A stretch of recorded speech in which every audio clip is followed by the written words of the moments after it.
देना। अरे हाय हाय हाय हाय हाय! अरे मनहूस औरत, मेरी दुकान में अपशगुन करवाने आ गई क्या? हैं? चल जा यहाँ से। मैं कुछ नहीं देने वाला तुझे। भाग भाग यहाँ से। चल जा निकल। भैया जी ऐसा मत कहिए, मैं गर्भवती हूँ, मुझे खाने की बहुत जरूरत है। और उनके इलाके में रहने से मना करते थे। तो किन्नरों ने उसी गांव में अपना एक इलाका बना लिया था। जब किन्नर लोग देखते हैं कि एक गर्भवती महिला रोते रोते उनके इलाके में आ गई है, तो सारे किन्नर कमला के पास जाकर उसका हाल पूछने लगते हैं। क्या हुआ बहन, तुम्हारी गर्भवती अवस्था में इतनी बुरी हालत कैसे है? तुम रो क्यों रही हो? तुम डरो मत, हम तुम्हें कोई नुकसान नहीं पहुंचाएंगे। तुम शांत होकर सब बताओ कि हुआ क्या है। मैं कमला हूँ, मैं गांव के दूसरे इलाके से आई हूँ। 2 महीने पहले ही मेरे पति की मौत हुई है। मुझे गांव के लोग मनहूस मानते हैं क्योंकि मैं विधवा हूँ और गर्भवती भी। वहाँ के लोग मुझे खाने के लिए कुछ बेचने के लिए भी तैयार नहीं, जिससे मेरा गुजारा नहीं हो रहा था। कोई बात नहीं कमला, हम तुम्हारा ख्याल रखेंगे। किन्नर लोग कमला को एक खाली घर में रहने के लिए जगह दे देते हैं और उसकी देखभाल भी करते हैं। कुछ ही महीने बाद कमला अपने बच्चे को जन्म देती है, पर अफसोस कमला बच्चे को जन्म देते ही अपनी जान गंवा देती है। जब सब किन्नर बच्चे को देखते हैं तो बहुत खुश हो जाते हैं, क्योंकि वो बच्चा भी किन्नर ही था। कमला ने एक किन्नर बच्चे को जन्म दिया था। अब इस बच्चे की देखभाल कौन करेगा?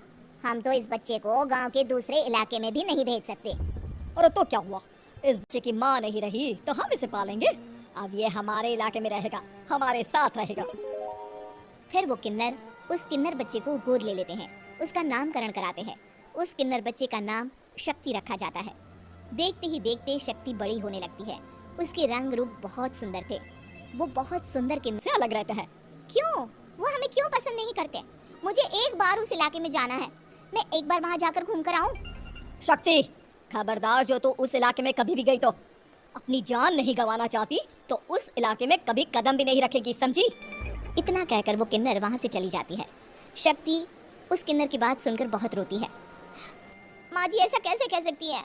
उन्होंने इतनी सी बात के लिए मुझे इतना डांटा। अब तो मैं उस इलाके में जरूर जाऊंगी।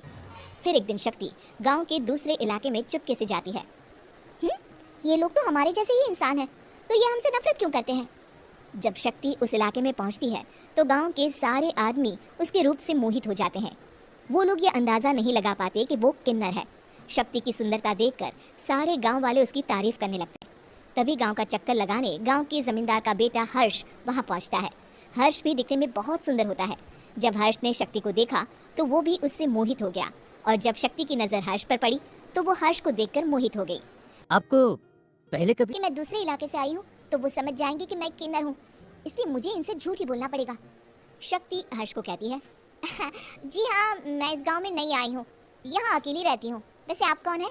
आप भी इसी गांव में रहते हैं? जी हाँ, मैं इस गांव के जमींदार का बेटा हूँ। आपको किसी भी चीज की जरूरत पड़े तो आप मुझे बता देना, मुझे अच्छा लगेगा। ऐसे ही शक्ति और हर्ष एक दूसरे से रोज मिलने लगते। वो दोनों अपने प्यार का इजहार करने एक दूसरे से मिलने जाते हैं।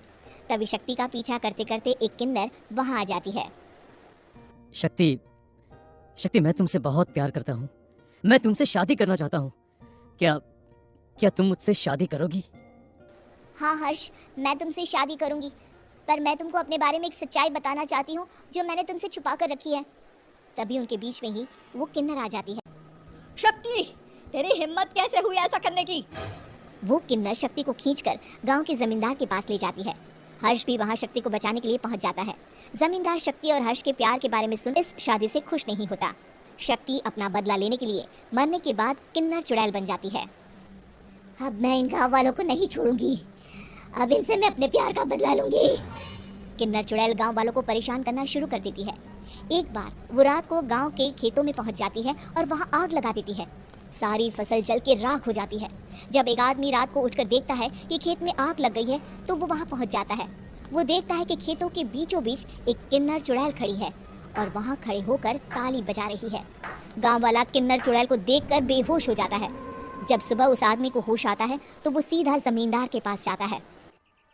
अरे जमींदार साहब, अरे वो किन्नर चुड़ैल ने मेरी सारी फसल जला दी। अब मैं क्या करूंगा? क्या होगा मेरा? जमींदार चुड़ैल किन्नर का नाम सुनते ही सब कुछ समझ जाता है। अब वो बहुत डर जाता है। उसी रात को जब जमींदार डर के मारे अपने कमरे में सो नहीं पाता, तभी वहाँ अचानक से किन्नर चुड़ैल आ जाती है। किन्नर चुड़ैल जोर जोर से जमींदार के आगे खड़ी होकर नहीं नहीं नहीं नहीं मुझे माफ कर दो मुझे मत मारो। मैं कभी ऐसा दोबारा नहीं करूंगा। अब तुम जो बोलोगी वही मैं करूंगा। ठीक है, मैं चाहती हूँ कि किन्नर इलाका गांव के इलाके से जुड़े और गांव का कोई भी आदमी किन्नर समाज से द्वेष ना करे, उससे नफरत ना करे, नहीं तो मैं सारे गांव को मार दूंगी। और तुम गांव में एक नया कानून बनाओ कि अगर किसी ने भी किन्नर समाज को हानि पहुंचाने की कोशिश भी करी या इनसे भेदभाव करने की भी कोशिश करी तो उनको कड़ी से कड़ी सजा मिलेगी। हाँ, मैं ऐसा ही करूंगा।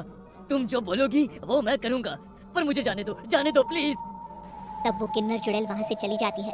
गांव का जमींदार किन्नर चुड़ैल का कहा मानते हुए दोनों इलाकों को एक कर देता है और नया कानून भी लागू कर देता है। तब से वहां